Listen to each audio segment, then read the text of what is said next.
কি চাইলেন? এখানে 16 দিন ধরে বিশেষ পুজো চলছে।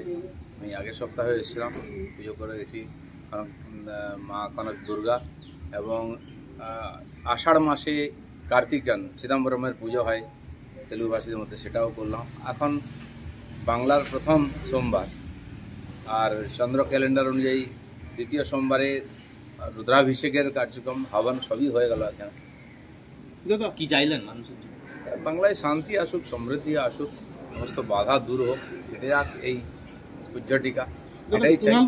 আপনি দিল্লিতে ইচ্ছা প্রকাশ করেছেন, শুভেন্দু অধিকারী ও সুকান্ত মজুমদার ক্ষোভ আছে, কিন্তু আপনি তৃণমূলকে নিশানা করছেন, কাहीं पे নিশানে কাहीं पे না যাবেন। নিশানা তো আমরা তৃণমূলকেই করব, কারণ আজ পশ্চিমবাংলার যে দুর্দশা, খুন ধর্ষণ লুটপাট চলছে, এটা টিএমসি করছে। তো সেই জন্য টিএমসির বিরুদ্ধে লড়াই আমাদের চলেছে। মানুষ বিশ্বাস করেছে বিজেপিকে, আগামী দিনে সেই লড়াই চলবে। যতদিন পর্যন্ত এই সরকার আছে তার বিরুদ্ধে লড়াই করে আমরা বিভিন্ন কর্মসূচি চলছে, কংগ্রেস করছে, বিজেপি করছে, টিএমসি করছে। আগে টিএমসির মনোপলি ছিল।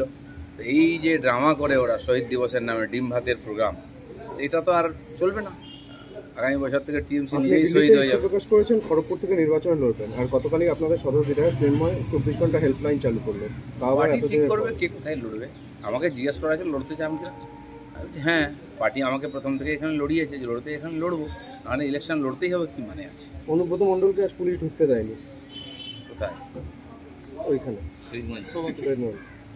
ঠিক আছে, মমতা ব্যানার্জি এটা করেছেন যে দাগি লোকেরা এসে গেলে ওটাই আলোচনা হবে, আর মমতা ব্যানার্জির নাম কেউ নেবে না। কতজনকে বাদ দেবেন? তাহলে তো পুরো ডায়াসটা ফাঁকা করে দিয়ে ওনাকে একাকেই বসতে হবে, আর কেউ আসতেই পারবে না, কারণ পুরো পার্টিটা তাই দাগি হয়ে গেছে। আপনি কি আজকের প্রোগ্রামে আলাদা করে শক্তি প্রদর্শন করছেন? শক্তি প্রদর্শনের কিছু নেই। আমাদেরও মনে হলো যে আমাদের যে শহীদরা সত্যি সত্যি রাজনীতিক লড়াই করতে গিয়ে শহীদ হয়েছেন টিএমসি গুন্ডাদের হাতে, তাদের শ্রদ্ধাঞ্জলি দেওয়া উচিত, কারণ ওদেরটা তো পুরোটাই নাটক।